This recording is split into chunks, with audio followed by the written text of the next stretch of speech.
And I feel like he's having to deal with things in his career world that is taking his attention away from his love life, out of necessity.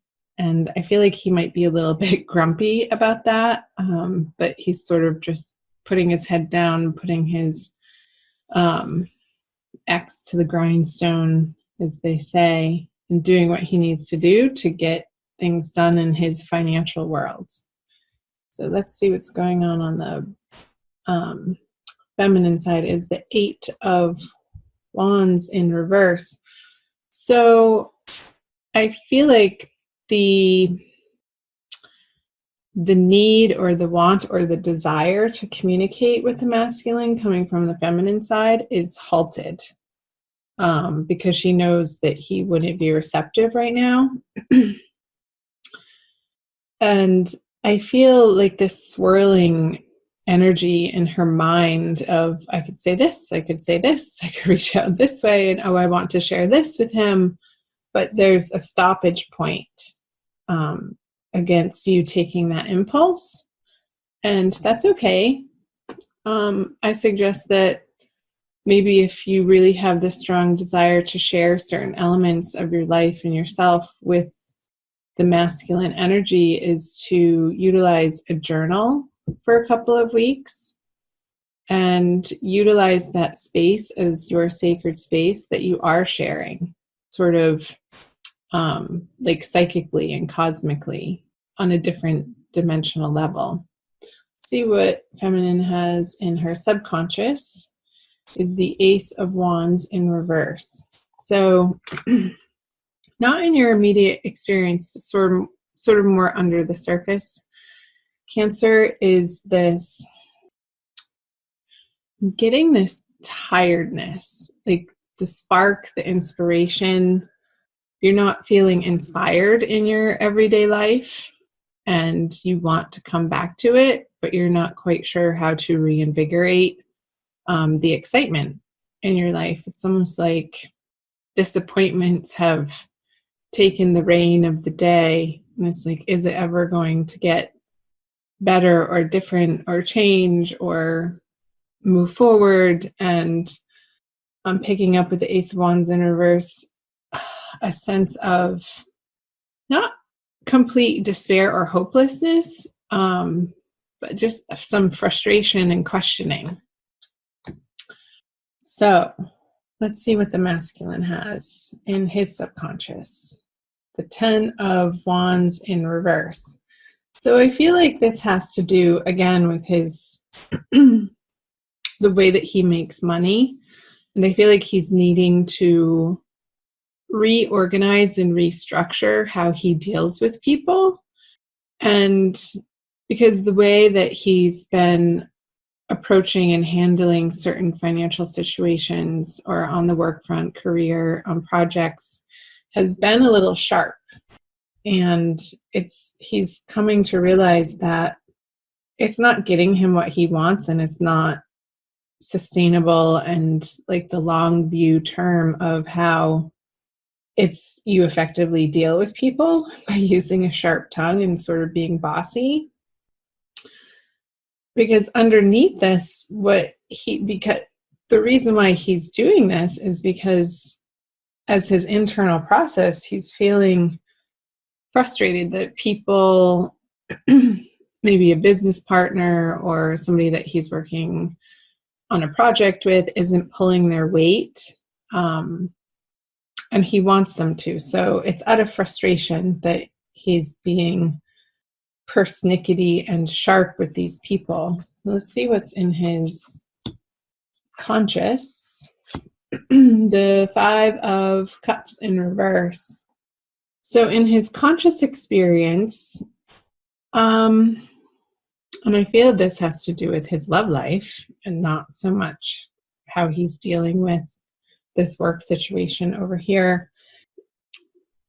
It's like he's just about ready to turn around to see the Two Cups. Although he is looking towards the feminine at these Three of Cups spilt. And if he dislodges himself and spins around from this perspective the Two of Cups is behind him. And it's almost like there's this process for the masculine this month of revisiting and reevaluating what went wrong, and him understanding his part of the interplay that happened. And I feel like there's a perspective shift happening for the masculine in the month of April, and it's ongoing. It's like he gets little bits and pieces of new information, not even new information, just a different perspective again. That he's coming out of this sorrowful, blameful place, but he is working on it, and he's not quite there, but he is on that journey. And for the feminine, she has all reversals. Interesting. All of them are in reverse, actually, now that I look at it. The Four of Wands. Yeah, I was definitely picking up on this energy here of, when can I have this? When can I have this experience in my material worlds? When can I feel like I don't have to do it alone anymore, feminine? Well, that's a story, because you're not alone.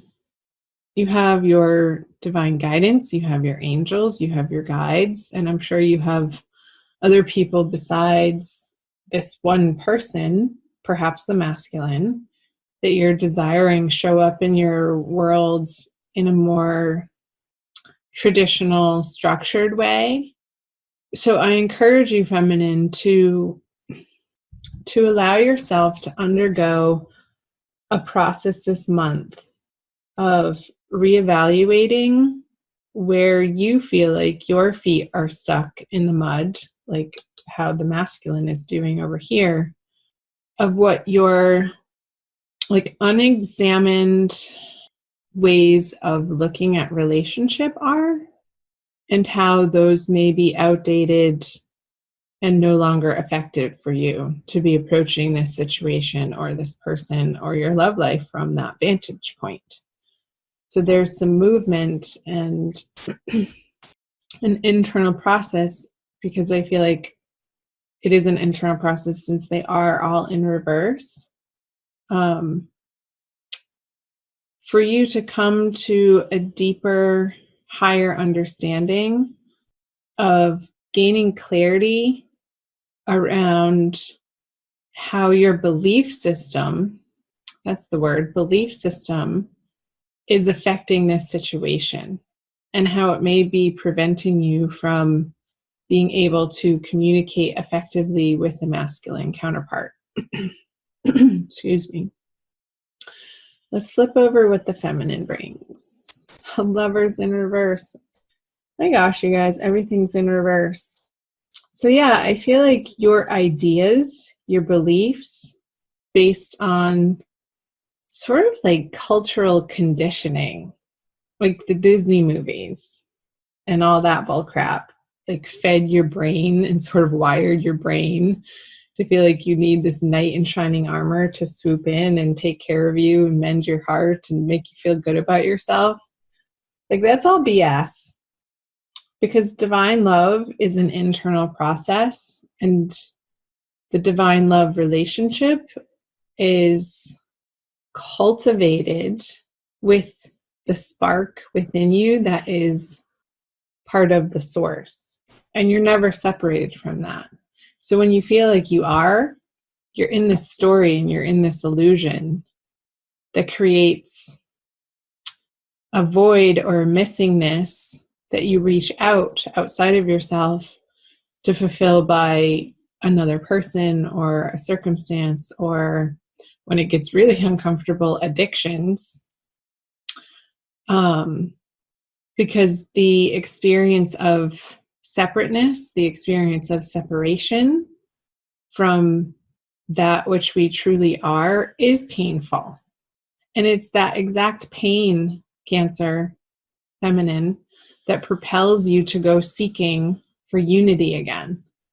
So all of this is your process in April is to come to a deeper, more solid inner understanding that the love that you seek is already there.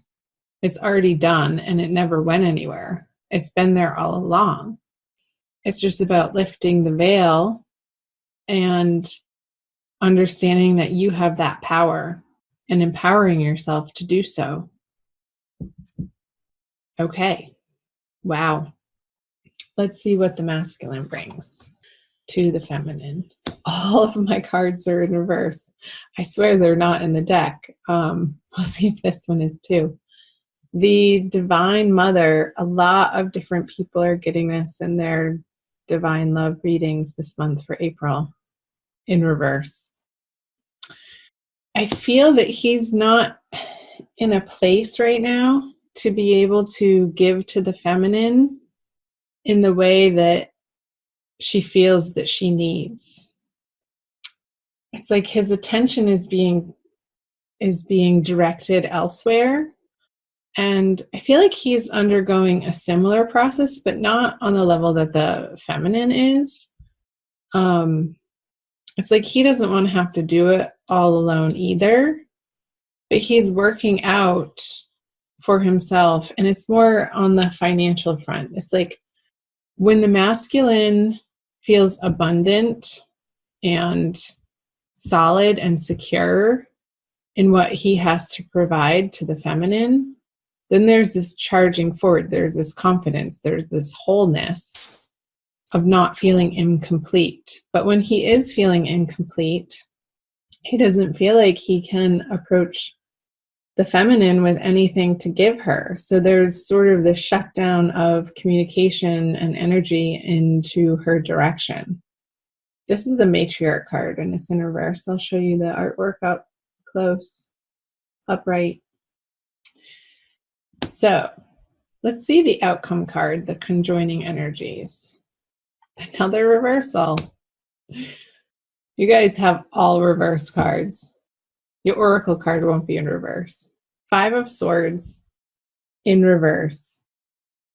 It's like there's this communion in a way, even though you may not be in physical contact or in communication with one another, that you're each working on your piece of the pie, which makes the whole pie. And you actually have each of your own pies to bring to the feast of love.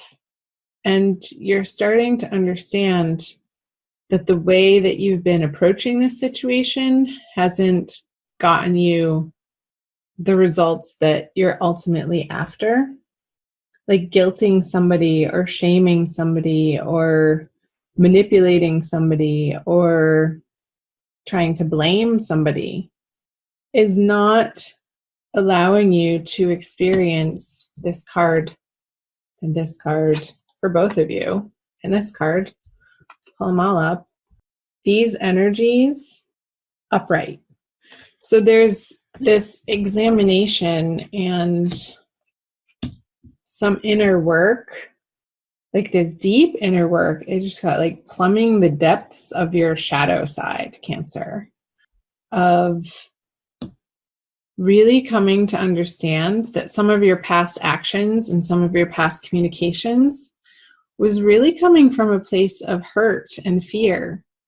And maybe from a place of like way back in your childhood when you didn't feel understood and it didn't maybe feel safe for you to fully share yourself or experience your feelings and what you were going through. So this wall was built up and this mechanism for survival, and it happens to all of us, took place and was lodged in the psyche that you're now slowly uncovering in April. And it's a lifelong process. The layers of the onion of our psyches are very, very, very deep and layered. So in effect, and ultimately, this is a process that is necessary and needs to happen and will uncover those subconscious blockages for each of you the masculine and the feminine, of how you've been attracting and creating this experience of lack, this experience of misunderstanding, this experience of pain. So let's illuminate this reading with a Rumi Oracle. I think that is going to be the appropriate deck to use by Lana Fairchild. I love using my Oracle cards at the end of the reading to sort of tie it all together.